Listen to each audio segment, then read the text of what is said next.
Hey, we're cooking with gas here on the Jewcast. Okay, careful using a phrase like that. This trial is a travesty. It's a travesty of a mockery, of a sham, of a mockery, of a travesty, of two mockeries, of a sham. Tradition! Oh, shut up, Carl! Shut your goddamn Jew mouth! You people are why there's war in the Middle East! Gekakken af een jam. Nebbig. Verpoepoepoe. Vermischt. Verkakt. Vertut. Verstonken. Fartig. Exactly. You're what Grammy Hall would call a real Jew. Hey, everybody. Welcome to another Jew-packed episode of American Jew. L'chaim. Oh, my God. The hate is on, Jordan. It is. Why Wow. are we hated so much? There's been so many great Jews throughout history. Steven Spielberg, Albert Einstein, I know. Jonas Salks. All these Jews, they've made such a positive impact on the world, yet we are so hated. From Brooklyn, New York, to France, to England. This week, there's just been so much horrible anti-Semitism. In lot. Brooklyn, I guess some teenagers threw rocks at a school bus of Jewish kids. And a Jewish teenager was punched in the face, also in Williamsburg. And in England, I guess some teenagers beat up a Jewish man walking down the street and were yelling out like filthy Jew and horrible Jew. And again, in France, people defaced a Jewish cemetery. I think over 100 Jewish graves. Over they put 100. swastikas on. They put the number 17. And I mean, what the hell is going on with France, man? I thought you were like the city of love. The country of love. Paris is the city of love. But when it comes to Jews, all we're getting is hate out of you. And I think what's also interesting is I was reading how he's like, what I don't understand is how nobody saw anything or said anything. Yeah. He's like, I went to this town. I was walking around. I saw people everywhere. How did over 100 gravestones get graffitied and nobody saw a thing? Nobody saw anything. Why is people silent? Just like in the Holocaust, people were silent. They stand by where these horrible things were happening. Well, and that's not right. What is that famous quote? All it takes for evil to exist is for good men to do nothing. Right. Well, also in England, the head of one of the Labour parties there made anti-Semitic comments and is refusing to apologize for them.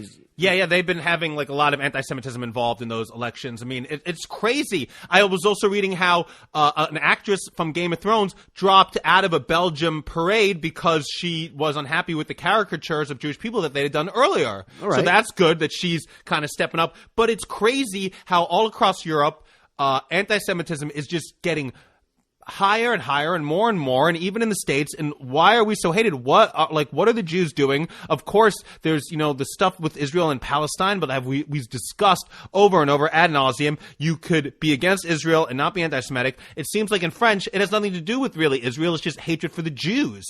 They just don't like the Jewish people. A blanket hatred that they have for no apparent reason. Like I don't think you can actually get them to explain it. We were talking about this a little earlier about the Hallmark Channel. Hallmark Channel is known for all their Christmas movies. They have like 24-hour Christmas movies, wall to wall. All these like made-for-TV movies that are all about Christmas. I've never watched anything on the Hallmark Channel. And I'm very proud of that. So they're putting there's going to be 2 Hanukkah movies this season. Nice. For the first time. And people were really excited till they saw them. Apparently, they're not Hanukkah movies. They're not Hanukkah movies. They're Christmas movies with Jewish people in them. Okay. That have to celebrate Christmas.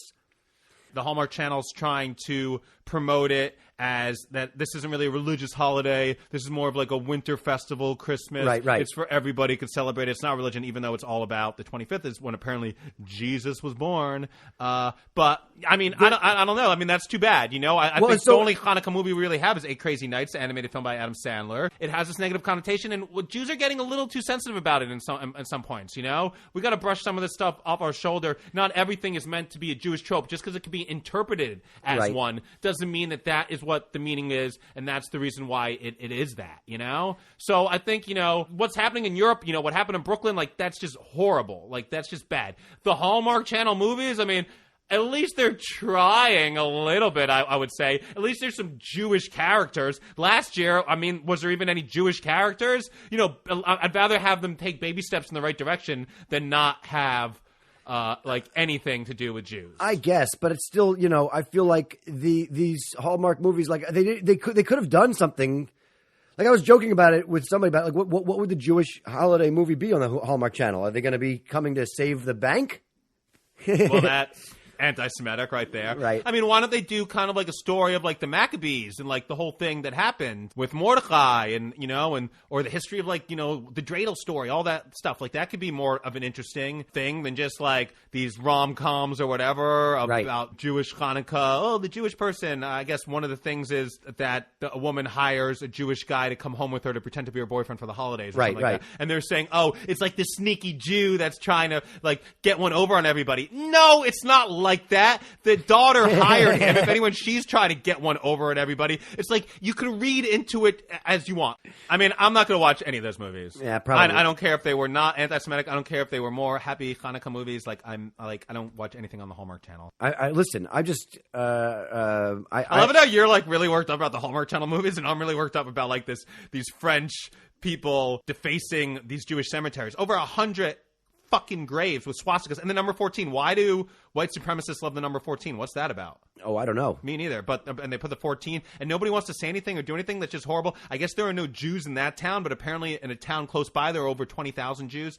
I don't know, man. I think Jews are pretty cool, personally, you know? You know, like, Jews have a big part in, like, so much of the world, and I don't know why we hate it, and we got to flip this around, so... Well, you know, years ago in Hollywood, a lot of actors and actresses and producers went out of their way to not be identified as Jewish, changed their names and stuff. You know, They went so far as to write all of the Christmas songs that we all love and enjoy every year. My grandfather changed our last name to Randall because he wanted to seem less Jewish. Oh, really? What was it? And I thank him for it. What was it originally? I think it was like Rabins or something. Rabins? Randallowitz? Randall No, Baum? he changed it to Randall. So I'm cool. I like the Randall. Well, I will say this. You know, I think we should be using some of these biblical stories as movies. Like there's a lot. As far as segues go, this is pretty good. This week's Torah portion, pretty Shakespearean in a sense. I mean, they all kind of have been the last couple weeks. You know, we are dealing with Jacob now. Now we're dealing with Jacob. Dealing with Jacob. So there was Abraham, there was Isaac, and now there's Jacob. So Jacob, he goes to a place that is just called The Place. Right, The Place. The Place. Hey, nice place you got here. What a great place. An amazing place. He goes to a place that's only called The Place, and he sleeps there. And he has a dream of a ladder descending up to heaven and angels coming up and down the ladder. And then God, I guess, says that, like, this is going to be your land. This is going to be the land of the Jews. Again, this is Israel. This is the Holy Land. This is the land of the Jews. It was promised to Abraham. It's promised to Isaac. Now he's promising it to Jacob. You know, he's not just going to give it to him easily. It's saying in the future it's going to be like him. He's saying, like, your people are going to be like the dust of the earth. Right. Yeah, because everyone wants to get rid of the dust, apparently, and clean it up. But anyways, whatever. He wakes up. He, like, takes the stone. He's like, this is going to be part of that he used as, like, a pillow. Right. Horrible pillows, man. Life was tough back then. And he's like, this is going to be part of God's house, whatever. And then he goes traveling to another city. And at that city, there's a bunch of shepherds. And they're at a well, but there's a huge boulder over the well, and they're saying, "Oh, we're going to wait till everybody comes, and then we're going to move all the other shepherds are going to come, and then together we're going to move this boulder off the well." But then who comes before that up there? Rachel with, you know, her flock, and Jacob's like, hubba, hubba, hubba. Yeah, nice. And he's like, ugh. So he just moves the boulder by himself, and, you know, Rachel gives water to the flock. All the flocks get water, and then he tells her, "Oh my gosh, you know, I'm related to you, or whatever. My mother is your father's brother. Like I don't know, whatever." She goes back to the house, introduces him, and he's like, he loves Rachel. He wants to marry Rachel. Rachel is apparently hot. Not She's only super hot. I think we're related, but if not, let's get married. Well, they like to keep it in the fam, you know? They keep it in the fam. So, Laban, I don't know how the fuck you say his name. Rachel's father. Yeah. He says, all right, if you work for me for 7 years, you can marry my daughter. Marry. Right. So he works, and the work goes by so fast. It's the quickest 7 years because he loves her that much. I mean, he hasn't, like, known her that much. He just saw her, but he apparently is very vain, and he just likes it that she's super hot. Yeah. So he's, like, totally in love with her. And 7 years go by really fast, and they go to get married, and then the next day he wakes up and he realizes that The father switched him. He switched his him. sisters. He gave the older sister, Leia, Yeah. instead, who it was a little weak in the eyes, apparently, not as beautiful as Rachel, and Nobody wanted to marry her. and he's so like, "Yo, what up? Like, we had a deal. What are you doing?" And the father was like, "Oh, well, it's not the custom for us to marry the younger daughter before the firstborn. We have to marry the firstborn. But I'll tell you what, you work for me for another 7 years. You can marry Rachel too." yeah, This guy is like, I want, the same guy. I just want one son-in-law. What a Two fucking- son-in-laws are too much. what a fucking deal this guy got. So after 14 years of so, labor. No, but he doesn't wait another 7 years before he marries her. After the week with Leia, he marries Rachel. So now he's married to both of them. Okay. He's working now for another 7 years, and things are good. Things are good with the work, but it's during the second of the 7th year where God sees Leia isn't like getting as much love and he feels bad for her. So he opens up her womb and she starts having kids. Right. Meanwhile, Rachel is having the problem that Sarah had that, she can't have any babies. I don't know why. These hot Jewish The hotter women. they are, the more barren they are. Apparently, watch out for those hot women because apparently, what they have in the face, they lack in the uterus. So anyways... Rachel then does the whole slave move. Like, I'll give you my slave. She gives the slave so you could have some kids by the slave. So it'd feel like this. So then Leia's like, she's like, hey, I want to do that too. They're like really competing. Like, who could have the most kids for him? So she gives the slave too. A lot of sibling rivalry in this episode. The slaves are having more kids. And then I guess one night he's supposed to be with Rachel, but then they like make a trade with Leah for some stuff, and Leah gets him, and then Leah has another kid, and then Leah has a daughter, and meanwhile Rachel's like, boo hoo hoo, I don't have any kids. So then God finally lets her have a kid, and it is Joseph. Oh boy, Joseph. The last kid born is going to be the favorite one. This is kind of weird. Well, he's the only one born to Rachel, so it's like... Well, whatever. What about Leah? Like, she seems nice. Like, what did she ever do bad other than being ugly? I'm just saying, he's the black sheep and the chosen child at the same time. After 14 years, he wants to leave. He wants to go home, go to the Holy Land, but...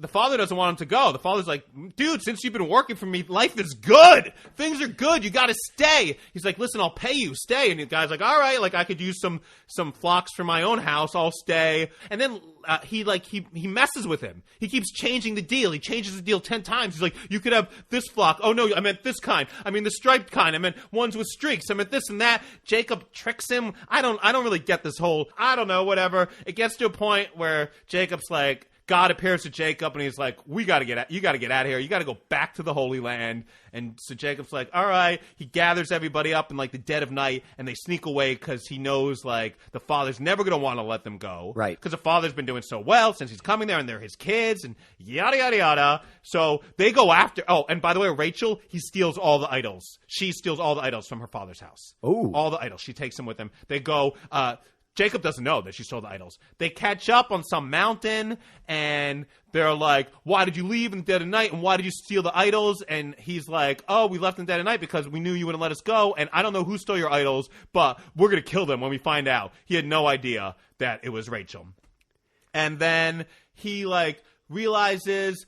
Dude, like, what is up, man? I did everything you wanted. I spent 7 years. I married both your daughters, 14 years, and I spent 20 years in total. You did really good. You tricked me 10 times, and now you're chasing after me? Like, what the fuck, bro? Like, I've been good to you, man. I've been good to your family. Like, why are you doing this? And he's like, oh, I guess I feel bad. God comes to him in a dream, too, and tells him, like, don't mess with Jacob. So he makes some sort of deal. He puts He puts up a bunch of rocks, and he's like, you stay on your side, I'll stay on my side, and if you don't cross your side, I won't cross my side. They have a meal over it, and then Jacob takes everybody back to the Holy Land.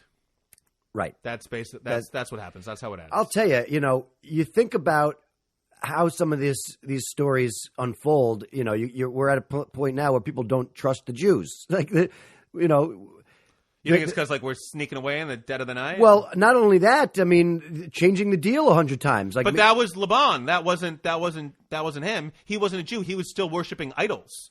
The uncle. Oh, okay. So he wasn't changing the deal. The Jew, Jacob, he was the one that was like having the deal changed on. Oh, so you think that we should really hold some of these stories up to be like, look, the Jews, we're kind of gullible, but we're good at workers. We roll with the punches. Yeah. We are great workers. Yeah. Well, God was also on Jacob's side, apparently. But it's so whack, Why didn't God intervene and not let him marry Leah? Why did he feel bad about Leah and give Leah the kids and then be like, oh, no, but Rachel's one kid that we're finally going to give her after, 11 other are born is going to be the one that's going to be like the special one. Again, just like it happened with Esav and Jacob, it's like all this kind of like bullshit sibling rivalries happens a lot in the Bible, which I can relate to because my siblings fucking hate me. Well, I mean, it feels like God is really pitting all the siblings against each other all the time. Like, let's see how this plays out. Yeah, hey, this will be interesting. This will be fun. Can't wait to see what happens now. Yeah.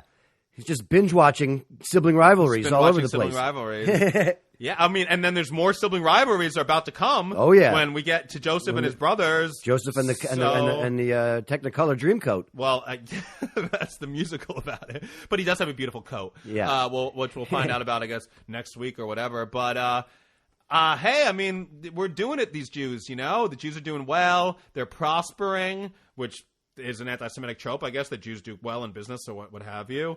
But it just seems like there's all this unnecessary drama. I just don't understand. There seems like a lot of these stories, they kind of almost repeat. Like they take an aspect of the last story and they put it in this story too. Yeah. I don't know. Again, these are all parts of the Bible that apparently God is writing himself and he's like, telling Moses or whatever, and Moses is going to write.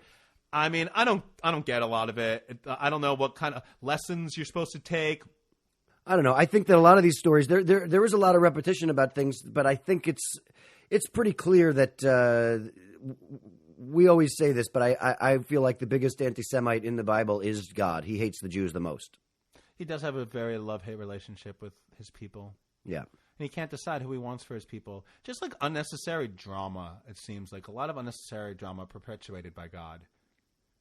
Yeah. Like God's like, I don't want things to be nice. That'd be boring. Like, let's make it exciting. Yeah, what fun is living life without some adversity? Yeah, God is like that, mentally unstable girlfriend that you keep around because she's like interesting and fun, even though like it's always like such an ordeal, but like it keeps things fresh. Yeah. God's like, is your wife barren? Try fucking her sister. Hey, is my sister barren? Try fucking the maid. By the way, go Jacob.